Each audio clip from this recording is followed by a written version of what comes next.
Blackburn, Canada's young Wolverine coach. Hey Andy, I got a couple questions for you. You just finished the domestic season. Walk us through that.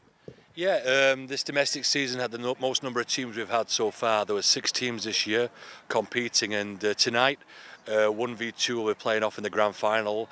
Behind us, it'll be the Capilano Cougars against the Vancouver Dragons, and yeah, it's the first year ever that the Surrey Beavers, who are our three-time champions, haven't competed in the grand final, so it's very exciting.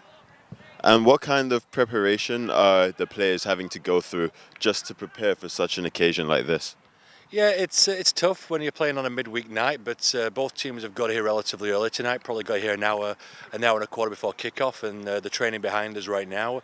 They've come off a pretty condensed season. They've probably played. This will be their sixth game now for them in probably 6 weeks. So plus we've had some bit of rep training, and after tonight we'll be going full on into our rep season against the Australian New South Wales universities and the England Young Lions, who arrive in about 11 days from now. Okay, so some pretty tough competition coming your way in England and Australia.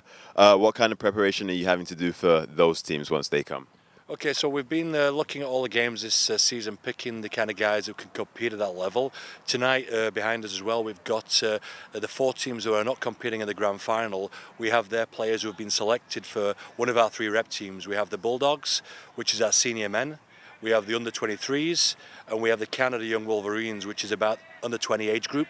And all 3 of those teams are going to be playing 1 or 2 games against these rep teams. So we're now going to be having some serious training sessions between now and the end of July, what we're terming as July Rage, where we're going to be playing 6 games against these 2 rep teams.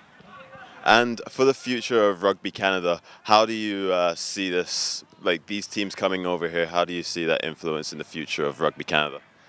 I think when you play rugby in this country, the opportunity to play against an English national team and top quality Australian teams doesn't come by very often. And in the world of rugby union, we tend to play the lower nations, tier 2 nations such as Romania and Namibia.